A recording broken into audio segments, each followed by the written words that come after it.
Mas eu vou, então, passar a palavra para o doutor Marcelo, que vai seguir numa esteira já muito parecida dentro do regime próprio, né? E como ele já disse, né, doutor Marcelo, que o senhor é o mestre das regras de transição, dos direitos expectados, a gente mais ou menos já tinha até dado uma direcionada no tema, mas o Miguel não aguentou e já contou antecipado.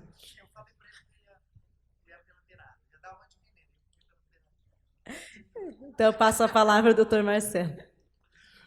Muito boa noite. Desde já agradeço o convite, parabenizo pelo magnífico evento. Nós participamos aqui de um momento ímpar em que sentamos à mesa, conseguimos ouvir e ser ouvidos. Só que nós gostaríamos que fôssemos ouvidos sem que tivéssemos aquela situação que Dionísio colocou Damocles, né? Dionísio, um tirano, chamou Damocles, que era um bajulador da corte. O Damocles falou: olha, eu invejo sua posição, eu queria um dia passar por você. E Dionísio disse para ele: sente aqui, então, que você vai experimentar um pouco o poder. E colocou uma espada por cima da cabeça dele, amarrada num fio. E aí, vamos conversar. Eu queria conversar com o governo sem que ele tivesse colocado uma espada de Damocles na nossa cabeça, que é a PEC número 06. Então, se ele entendeu a necessidade da agenda e da conversa, seria interessante que tivesse essa conversa antes da PEC número 06 e talvez a gente consiga ainda fazer ouvir. A mim coube, na verdade, a questão do pacto da confiança, das regras de transição e dos direitos expectados. Eu quero conhecer um pouco os congressistas e perguntar, por favor, se identifique levantando o braço, quem é de fora de Minas Gerais? Calma que eu preciso bater uma... Parabéns. Muito obrigado por estar aqui, sejam bem-vindos. Vieram de avião, provavelmente. Quando ingressaram no avião, vocês conheciam o piloto? Sabia se o piloto era bom ou ruim? Tinham certeza de que ele iria fazer um bom voo? Mas vocês confiaram no piloto? Isso é confiança. A confiança pressupõe um elemento, ou melhor, pressupõe um conjunto de coisas. Uma imagem circulou o mundo inteiro com a tragédia que aconteceu da Vale. Vamos deixar bem claro, a tragédia não é de Brumadinho. É uma bela cidade, tem um magnífico local chamado Inhotim, que eu recomendo a todos. A tragédia da Vale, em Brumadinho, como foi a tragédia da Samarco, em Mariana. Né? Mas o que aconteceu lá foi uma cena que circulou o mundo inteiro, que foi protagonizada, mais uma vez, pelos nossos bombeiros militares, que aqui estão bem representados. A Major Carla Lessa, que conduzia a aeronave, o helicóptero, essa cena ficou marcada porque ela ficou a centímetros da lama, permitindo um salvamento de uma senhora que estava agarrada na lama por outros militares que conseguiram puxar. Mas, para chegar naquele estágio, eu conversava pouco com o coronel Azeredo e ele me dizia como chegou naquele ponto, como parar uma aeronave a centímetros da lama, toda estabilizada. Eu ainda dei os parabéns, falei: olha, a Major é excepcional. Ele falou: não, Marcelo. Acontece que a Major só pode ficar olhando para frente. Ela não tem como olhar para o lado, para o outro e para trás. Tem assistentes de voo, não sei o nome exato, que ficam monitorando, chega para a direita, chega para a esquerda, um pouco para cima, um pouco para baixo. E ela não pode se virar, porque, se ela se virar, ela vai ter vertigem e pode perder o controle da aeronave. Então, ela tem que confiar em outras pessoas que dizem para ela: para a direita, ela não questiona, ela vai para a direita. Para a esquerda, ela vai para a esquerda. Esse é o elemento confiança.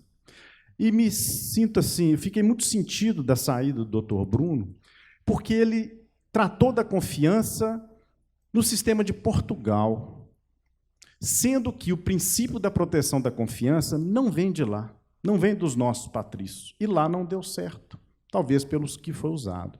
E nós temos que beber, e aprendi isso no mestrado e no doutorado, é na fonte. Eu busco o princípio da proteção da confiança legítima no direito alemão. A proteção da confiança lá nasceu para os tribunais na seguinte situação: no direito previdenciário, diga-se de passagem, uma alta funcionária da Alemanha Oriental ainda, na Alemanha Oriental, extremamente especializada, foi convidada para ir para a Alemanha Ocidental.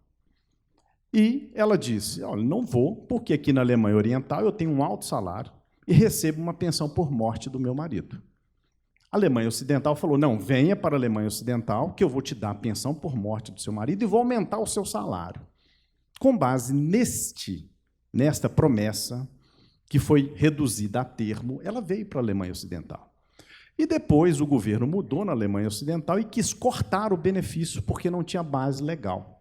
Ela ingressou no Tribunal Federal Alemão, que é o contencioso administrativo, e lá o tribunal disse, olha, ela só veio para a Alemanha Ocidental porque confiou no pagamento dos benefícios que foram prometidos para ela, restabeleça esse benefício. Nasceu na Previdência, teve origem na Previdência. E os tributaristas desenvolveram muito o princípio da confiança legítima, especialmente nas questões relacionadas a regimes especiais de tributação. Nos regimes especiais de tributação, existe um pacto do empresário com aquele ente instituidor que fiscaliza e cobra o tributo, em que ele tem um tratamento diferenciado. Então, os tributaristas disseram, olha, a empresa se planeja no planejamento tributário, se planeja para realizar as contribuições dessa forma, com esse valor e com essa perspectiva. E não podem haver mudanças abruptas, não podem haver mudanças repentinas e não podem haver mudanças desarrazoadas e desproporcionais, injustas ao final. E, com base nisso, os tributaristas desenvolveram a aplicação do princípio da confiança legítima do direito tributário, e que ecoou aqui no Supremo Tribunal Federal com esta linguagem. O nosso Poder Judiciário, o STJ, todos os demais tribunais, juízes, né, doutor Lázaro sabe disso, aplicam o princípio da confiança legítima no direito tributário aqui no Brasil com muita tranquilidade. Lembrando que ele nasceu no direito previdenciário. Por que não podemos trazer para o direito previdenciário também aqui no Brasil?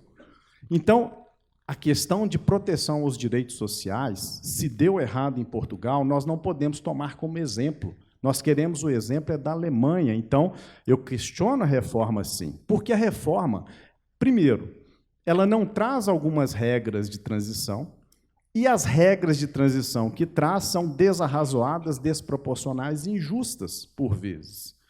E eu quero dizer que é da proteção da confiança a regra de transição.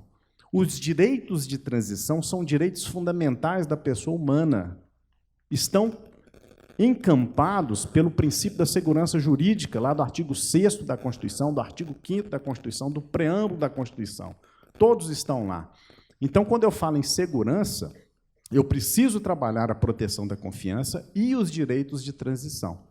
Eu não posso, como diz aqui o doutor Anderson Avelino, aplicar para uns 17%, para outros 50% e para outros nada de pedágio.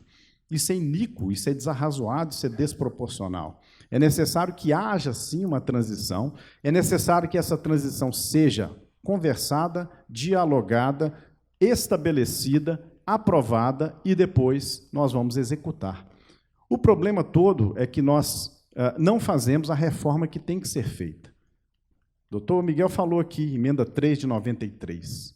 Se tivéssemos feito desde a emenda 3 de 93, eu quero fazer um paralelo aqui, muito importante. Mudou o governo A, governo B, governo C, mas os técnicos permaneceram e são os mesmos que aqui sentaram. Se eles tivessem feito essa reforma da Seguridade Social, implementando a verdadeira Seguridade Social, conjunto integrado de ações de iniciativa dos poderes públicos, da sociedade e do Estado, em 1993, nós não estaríamos aqui discutindo a reforma da Previdência, mas o desenvolvimento econômico e social do Brasil. Este governo, que, aproveitando a situação, poderia ter tomado essa iniciativa de reformar, ou melhor, implementar efetivamente a Seguridade Social, não quis fazer isso. Tomou como exemplo as reformas que foram tomadas lá no Chile, no México e agora falando de Portugal. Por que nós não vamos defender a confiança legítima? Porque Portugal deu errado, mas na Alemanha deu certo. Lá na Alemanha, só para se ter uma ideia, eles dividem as expectativas de direito para fins previdenciários. Vou dar um exemplo. Imagina um casal casado há 30 anos. O homem no mercado de trabalho, a mulher em casa. Chega aos 30 anos de casados, eles se divorciam. O que acontece lá na Alemanha? Metade dos 30 anos de contribuição dele é dela. Ela não vai receber pensão alimentícia dele, vai receber aposentadoria do Estado Social alemão. E ele também. Então, é um sistema completamente diferente que divide a proteção da confiança. E nós aqui eliminamos não só o direito adquirido e também os direitos expectados, a expectativa de direito. E queremos nos basear na reforma feita no Chile e no México. Estou escrevendo um artigo sobre a reforma no México. Vai compor um livro da Academia Brasileira de Direito da Seguridade Social, do qual nós somos membros. O que acontece? O mesmo problema que o Dr. Horvath falou aqui, que a informalidade aconteceu no Chile e acontece no México. E fizeram reformas parecidas com aquelas que estão sendo propostas na PEC número 06. E deu errado. Por quê? Porque não houve inclusão social. A verdadeira reforma pressupõe inclusão social. Me permitam, mais uma vez, uma indagação, porque eu quero conhecer os congressistas. Aliás, amanhã será um bom tema, né?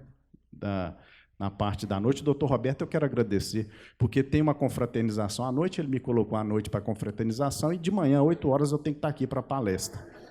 Eu estou pensando em vir direto, né? Emendar. Mas eu pergunto, por gentileza, levante o braço, quem sabe de cor o número do PIS? Olha, eu estou numa seleta plateia de pessoas que lidam com a Seguridade Social e não sabem o número do PIS do Nietzsche. Uma vez, quando eu falei do número do Nietzsche, um aluno falou assim, é aquele filósofo que matou Deus? Eu disse, não, é o número de identificação do trabalhador. Eu não sei o meu número de PASEP, porque toda hora eu preciso dele para receber do Dr. Roberto, eu tenho que emitir um RPA para ele, né? Eu não sei, eu tenho que pegar no meu celular. O que significa isso? Quer ver eu mudar a pergunta? Quem sabe o número do CPF? Todo mundo.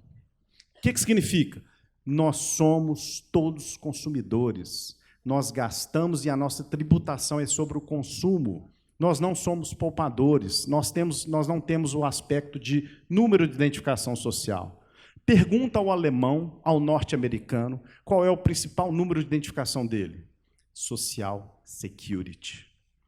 Agora, lá, já que é para propor um modelo, eu vou propor. Chegue as vozes lá, o doutor Bruno, desse modelo, e eu estou escrevendo no meu pós-doutorado, vai ser a minha tese. É muito simples. Nós precisamos capitalizar um fundo de previdência, porque é assim que faz a previdência complementar. Capitaliza um fundo de previdência, deixa o dinheiro na previdência, pega esse dinheiro, aplica no mercado financeiro, regras rígidas de aplicação, regras rígidas de gestão, como é na previdência complementar. Esse mercado financeiro aplica para a produção fomento, não é banco público que tem que fomentar, não é banco particular, quem tem que fomentar são os fundos de pensão. Esse recurso vai produzir, vai gerar riqueza, renda, vai gerar trabalho, vai gerar emprego, emprego gera contribuição previdenciária, o capital volta para o mercado financeiro, que volta para os fundos de pensão, que paga o participante, o segurado, quando ele estiver em situação de contingência. Esse modelo é o modelo que nós queremos para o Brasil.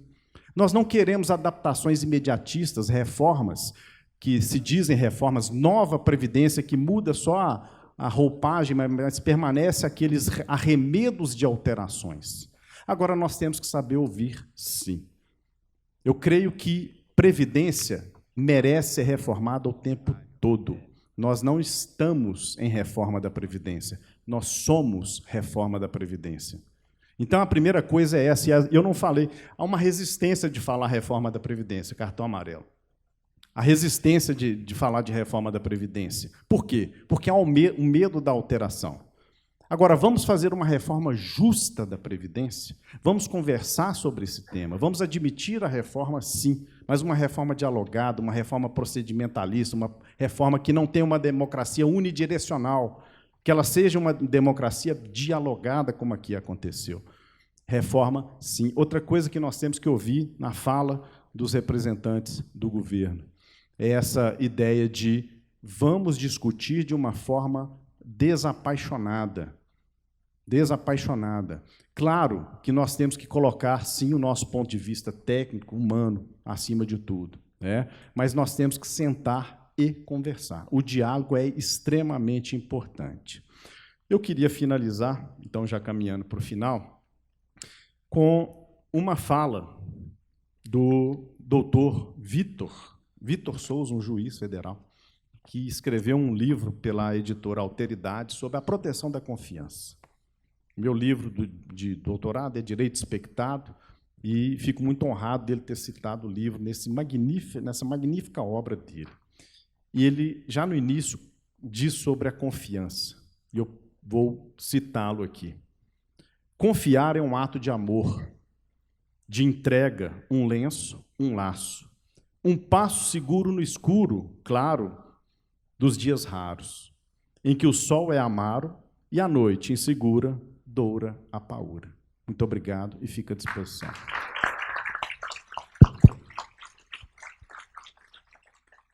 Obrigado, doutor Marcelo, pelas brilhantes palavras e considerações.